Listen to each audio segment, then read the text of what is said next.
Hi అందరికీ, నేను Mughlai chicken curry చేస్తాను. Sunday special. ఫస్ట్ ఉప్పు, పసుపు, ఆయిల్, మిరప్పొడి వేసి ఇది లైట్గా ఒక 5 minutes ఉడికించి పక్కన పెట్టుకున్నా. ఇప్పుడు బాండిల్లో ఆయిల్ వేసి ఈ పేస్ట్ వేస్తాను. ఇది షార్ట్స్లో ఉంది, ఈ మసాలా షార్ట్స్లో ఉంది ఆల్రెడీ. ఒక షార్ట్ మినీ వ్లాగ్ చేస్తున్నా. ఇప్పుడు మళ్ళీ సెకండ్ టైం నేను ట్రై చేస్తాను. బాగుంది టేస్ట్, మీకు కూడా నచ్చుతుంది. ఎవరైనా ఇప్పటిదాకా ట్రై చేయకుంటే చేయండి. మసాలా కోసం ధనియాలు, జీలకర్ర, కొంచెం సోంపు, కొబ్బరి, గోడంబి, చెక్క, లవంగం వేసి పౌడర్ చేసుకోవాలి. తర్వాత దానిలోనే కావాల్సిన మసాలా ఎంత కావాలో అంత క్వాంటిటీ మనకు కావాల్సింది బట్టి 1/2 కిలో చికెన్ క్వాంటిటీ మనకు ఎంత కావాలో మెంబర్స్ని బట్టి గ్రేవీ దాన్ని బట్టి ఆనియన్స్, గోడంబి వేసి పెరుగేసి మిక్సీకి పట్టాలి. మెత్తగా ఇట్లా పేస్ట్ పట్టేయాలి. ఇప్పుడు దీన్ని ఆయిల్లో బాగా వేపేసుకుంటాను. వేపేసి మసాలా చికెన్లో కలిపేసి మెత్తగా ఉడికించుకోవాలి. చికెన్లో ఆల్రెడీ పసుపు, కారం, ఉప్పు వేసినా కాబట్టి ఇప్పుడు కొంచెం తగ్గించేస్తాను సాల్ట్ అన్నీ. మా ఇంట్లో ఈరోజు సండే స్పెషల్ చికెన్ ఫ్రై. ఇది ఫ్రైకి కూడా నేను మసాలా వేరే చేస్తా. ఈ మసాలా వచ్చేసి అల్లం తెల్లగడ్డ. దీంట్లో అల్లం తెల్లగడ్డ కూడా వేయాలి, మర్చిపోయినా. గ్రేవీలో ఫ్రైలో అల్లం తెల్లగడ్డ, చెక్క, లవంగం, ఆనియన్ ఒకటి, కొత్తిమీర వేసి మిక్సీకి పట్టేస్తా. కొబ్బరి, గోడంబి అవన్నీ వేయిన ఫ్రైకి.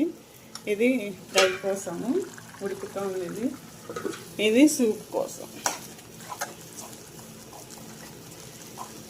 సండే ఈరోజు మా ఇంట్లో chicken biryani, chicken curry, chicken fry, అన్ని ఆల్ చికెన్ వెరైటీస్. మీరేం చేసుకున్నారో కామెంట్ చేయండి. ఇప్పుడు ఇది బాగా ఆయిల్ పైకి అయ్యే వరకు వేపుకొని ఆ ముక్కల్లో కలిపేసి ఉడికించుకోవడమే. కానీ టేస్ట్ డిఫరెంట్గా ఉంటుంది, బాగుంటుంది. Chapati, colour rice, normal white రైస్కు, ముద్దకి అన్నిటికీ బాగుంటుంది. ఇది వేగిపోయింది బాగా, పచ్చివాసన పోయేలాగా. ఇప్పుడు దీన్ని తీసేసి నేను ఆయిల్ కొంచెం తక్కువ వేస్తా, కావాలంటే మీరు ఇంకొంచెం ఆయిల్ ఎక్కువ వేసి వేపుకోవచ్చు. ఇప్పుడు దీన్ని తీసేసి ఈ ముక్కల్లోకి వేసేసి ఉడికించాను. వాటర్ అంతా వేసేసి ఉడికిస్తాను. మూత పెట్టేసి ముక్క మెత్తపడి గ్రేవీ కొంచెం కావాల్సినట్లా లిక్విడ్గా పెట్టుకొని సిమ్లో మీడియం ఫ్లేమ్లో పెట్టి ఉడికిస్తాను. ఇప్పుడు నేను బిర్యానీకి రెడీ చేసుకుంటాను. ఫస్ట్ బిర్యానీకి ఈ పీసెస్ పెద్ద ముక్కలు ఒక 1/2 కిలో తీసుకున్నా. రైస్ 1/2 కిలో రైస్కి 1/2 కిలో చికెన్. దీనిలో పెరుగు, అల్లం వెల్లుల్లి పేస్ట్, ఉప్పు, కారం, పసుపు వేసి మ్యాగ్నేట్ చేసి పెట్టుకున్నా. ఇప్పుడు దీంట్లో ఆయిల్ వేసి కూర ఫస్ట్ కుక్కర్లో ఉడికించుకుంటాను. బిర్యానీ గ్రేవీ కోసం కుక్కర్లో ఆయిల్ వేసి చెక్క, లవంగం, సోంపు, జీలకర్ర, ఒక బిర్యానీ ఆకు వేసిన తరుక్కున్న పచ్చిమిర్చి,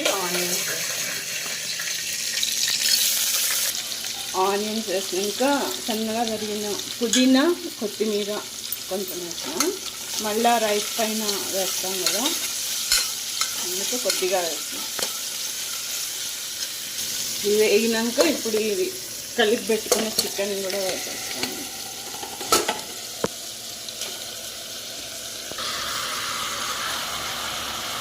దానిలోకి ఇప్పుడు ధనియాల పొడి ముందు వేయలే, మర్చిపోయినా.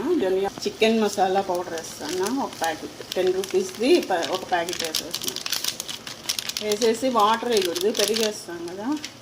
వాటర్ వేయకుండా కొద్దిగా ఇది తడపడానికి ఒక 1/4 గ్లాస్ వేసుకొని మూత పెట్టేస్తే గ్రేవీ అయిపోతుంది. ఇదిగోండి 1/4 గ్లాస్ వేసిన వాటర్. మిగిలింది మ్యాగ్నేట్ చేసుకున్నప్పుడు పేస్ట్ ఉంటుంది కదా, అది అట్లా వాటర్ వేసి కలిపేస్తాను. మిక్స్ చేసేసిన ఆ వాటర్ అంతా కలిసిపోయి అలాగా. ఇప్పుడు కుక్కర్ మూత పెట్టేసి 2 విజిల్స్ ఇస్తాను. ఈ పెద్ద ముక్కలు కాబట్టి 2 విజిల్స్ ఇస్తాను. చిన్న ముక్కలు అయితే 1 విజిల్ ఉడికిపోతాయి, చికెన్ త్వరగా ఉడుకుతుంది. 2 విజిల్స్ వచ్చినాక ఆఫ్ చేసేసుకోవాలి. గ్రేవీ అయ్యేలాగా బియ్యం నానబెట్టుకున్నా నేను ఒక హాఫ్ అన్ అవర్. నార్మల్ రైసే, బాస్మతి రైస్ కాదు. ఇది చికెన్ ఫ్రై అయిపోయింది.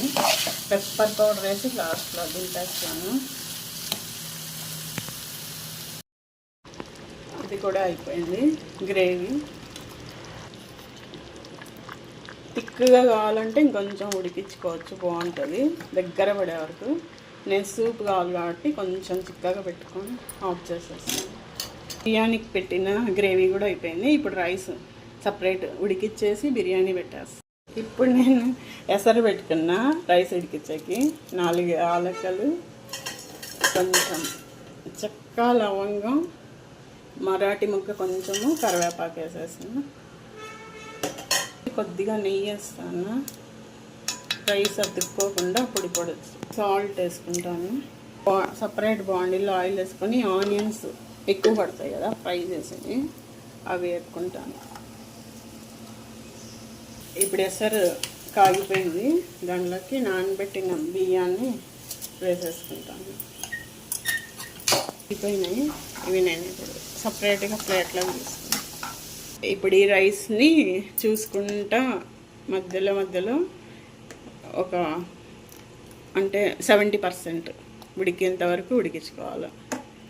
ఉడికించుకొని వాటర్ ఉంచేసి పక్కన పెట్టేసుకోవాలి. ఉడికించిన రైస్ ఇట్లా పొడి పొడికి పక్కన పెట్టేసుకున్నాం. దబర పెట్టేసుకొని స్టవ్ మీద ఇప్పుడు ఈ గ్రేవీ ఉంది కదా, దీన్ని ఇప్పుడు ఈ గ్రేవీ వేసుకున్నా.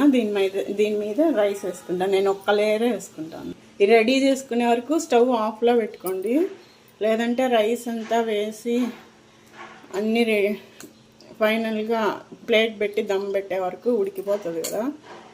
ఇప్పుడు రైస్ అంతా ఇట్లా కట్ చేసుకుంటాను. ఇట్లా కట్ చేసుకున్నా మొత్తం. ఇప్పుడు దీని మీద నెయ్యి వేస్తాను. ఒక 2 స్పూన్స్ నెయ్యి కాంచి 2 ఆనియన్స్ ఫ్రై చేసేసుకున్నా. రైస్ పలుగ్గా ఉండాలా, పొడి పొడిగా పలుగ్గా. కొంచెం తరిగి పెట్టుకున్న కొత్తిమీర వేసేసా. పుదీనా కూడా వేసేస్తాను. కలర్ఫుల్గా సూపర్ ఉంది. ఇప్పుడు స్టవ్ ఆన్ చేసిన మీడియం ఫ్లేమ్లో పెట్టిన. ఒక 5 మినిట్స్ మీడియం ఫ్లేమ్లో మూత పెట్టేసిన. పెద్ద ప్లేట్ మూత పెట్టేసిన, బయటికి ఫ్లేమ్ రాకుండా. వెయిట్ కోసం ఈ బాక్స్ పెట్టిన. బరువు ఇట్లా దమ్ పెడతాను. అయినాక చూపిస్తాను.